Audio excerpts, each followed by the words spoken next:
Our first question tonight is, what does the word pro-life mean to you?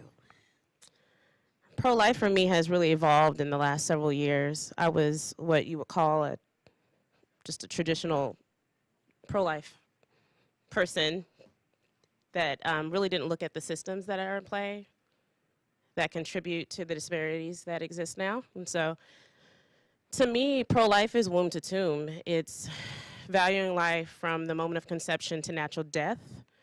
It is valuing those facing the death penalty. It's caring for the mom who has 5 kids and is, feels that she can't have another child because she can't afford it, lacks health care.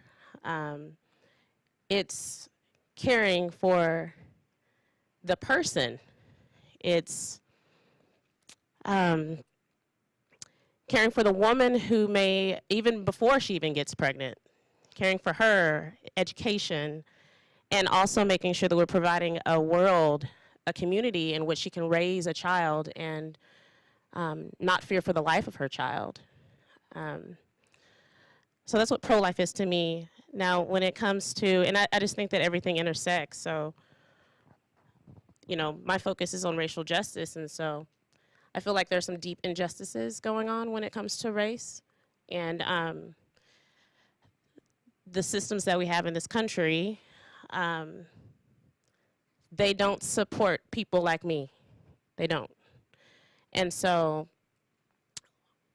I truly believe in order for us to provide environments that are conducive for life, we have to address the systems, and we also have to unpack the biases that we have inside of us, of ourselves. I can keep going on, but I'm going to pass the mic. So when I was 16 years old, I got pregnant with my son, and I just, as they mentioned in the introduction, we got kicked out of the Women's March, and that kind of put us on the map a few years ago. But we actually went to the Women's March that first year, and we've been the last 2 years as well. And so this last year, I went and I took my son, who's now 18 years old, with me, and it was a really cool experience to be able to have him out there with me. And at one point, I make him do stuff for me. I pretend like he's my assistant because I don't have one. And so I had all my I am a pro-life feminist signs, and I'm like, here, you get to carry these around. And I didn't realize that I was setting him up as a target, right? Because some like 18-year-old like white boy holding a sign that says I'm a pro-life feminist, not great optics. I'm sure, what's her name, Ingram? She'll share a picture of it at some point to make us all look bad. But so, Laura Ingram. So, so it was not great optics. And I knew that kind of as soon as I realized he was holding this. But right then I saw this woman making a beeline straight for him. And she walks up and she goes, why is it that you think embryo is more important than a woman? And like the mama bear in me came out, and I was about to jump in there and kind of diffuse it and give her my good answer that would have been way longer than his. But I decided to step back and actually see what he was going to say. And my kid, who was the embryo, right, he was the one who could have very easily been aborted if it was another 16-year-old who would have gotten pregnant with him. He looked at her and he said, it's not that we think the embryo is more important, we think it's just as important. And that's the crux of it. Pro-life feminists see two people. So we're not just fighting for the unborn child, and we're not just fighting for women, we're fighting for both. We believe that both are so intertwined. And the current pro-life movement, whether it means to or not, a lot of times we'll pit women against the child, right? Because we're gonna save the baby. And if you're saving it, what are you saving it from? You know, you're making the mother the enemy. And the pro-choice side does the same thing, where the mother's a host and the child's a parasite. And so we've taken this very natural bond and coupling that should be the closest in nature. Like there's so much power in our ability to create new life, and we've put it at odds with one another. And so pro-life feminism is really focused on making sure that we see the beauty of this connection and the fact that these two beings advocate for one another, and they both deserve human dignity, protection, and respect. So I came to the pro-life position as a 16-year-old, which I guess a lot of us had that shared experience of 16 years old, like life-changing moment. where, you know, I grew up in California where it's like everyone's a feminist, everyone is progressive, it's just kind of like a given, right? Like if you care about human beings, like that's what you're gonna be, and if you're those things, oh, also you're probably gonna be pro-choice. So I was pro-choice, and when my you know, boyfriend turned rapist threatened to kill me if I didn't have an abortion, that was really the moment when everything clicked in my head, when I realized that what he was telling me was, you know, you're an inconvenience to me, you're an inconvenience to my future, and because I'm bigger and stronger than you, I am going to kill you.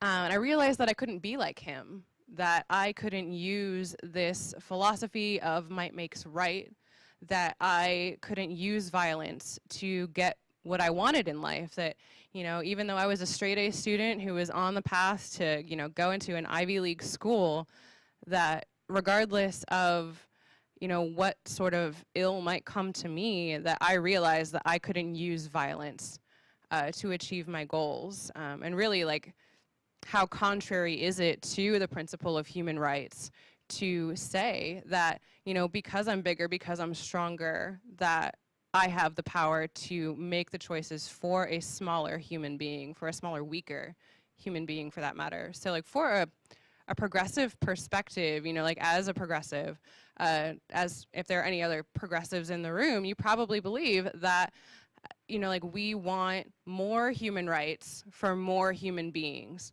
And that's just like a pretty bare bone thing. That's like, that's the progress that we're seeking, right? Is like more human rights for more human beings. When you think about it that way, it really only makes sense that as a progressive, that I should support the right to life being respected for more human beings, for the preborn, for the prenatal human being, for those inside babies like Evie over there. Yeah, so that's my take in a nutshell. Heathen's turn. I'm just saying. So hi, I'm Albany. I'm the atheist. I like standing out, don't judge me. So I'm gonna give you a super fantastic, too long didn't read version. So when I was 16, tra-la-la, I was pregnant with my then boyfriend. Got pregnant from my then boyfriend. It's amazing to think I do this for a living, isn't it? It's not, it's not well. When I told my dad, he told me immediately I would have an abortion. I asked him if I could adopt. He said no. I wanted to keep my baby. He said no. Abortion was the only option. So I scheduled my appointment with Planned Parenthood, and this Planned Parenthood did not perform the abortion. They simply performed the sonogram, find out how far along I was, where I needed to go. They estimated 8 to 9 weeks, and when I asked if I could see the screen, she told me no, that there was no reason for me to see the screen. I wouldn't be able to see anything, and that was that. I was 16, I was terrified, and I was not as strong-willed as I am now. So I ended up going through with my abortion, which is a whole other long story. But to deal with that, I was very vocally pro-choice for years and years. And so to me, during that time, pro-life meant you were scum of the earth. You were always an asshole. You hated women. You were just, in general, bad people. You didn't care. And I had convinced myself it was a choice that I wanted, because that was the only way for me to get out of bed. When I was 19, I became pregnant again with our eldest, who just turned 7 on Monday. Oh my God.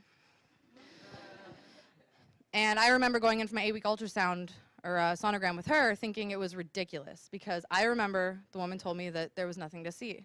So when I looked up on that screen at 8 weeks exactly, and there's this little body and a little head and these little nubs for arms and legs and 160 beat per minute heartbeat, my entire world broke. Like, there was nothing in me that could prepare me for that moment, because it didn't matter what anyone told me. It didn't matter what lies there were. I'm not saying lies on pro-choice or pro-life side. I mean, just in general, it did not matter what anyone said. This wasn't emotion. This was facts. This was biology in front of me, a human being. And I had to think back 3 years ago what had to have been terminated.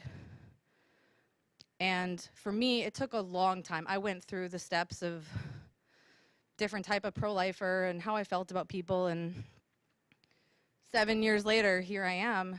And pro-life has meant a lot of different things to me still. And to make this quick, pro-life to me is pro-love. I've had an abortion. It doesn't matter if it was a choice that I wanted or not. I had one. I have no room to judge anyone who has an abortion, or if you're abortion-minded, or if you have 10 abortions. I will not think less of you. None of us will think less of you. Because to myself and to all of us, it is about loving you as an individual, as a community. We loved you as an embryo. We're going to love you at 75 years old. It's that simple. And you know, kind of bringing in about what each of these mean for us as an atheist myself, to me it's even more about the science and the biology of it and the consistency. My daughter that just turned 7, she was the exact same human she was at 8 weeks in the womb.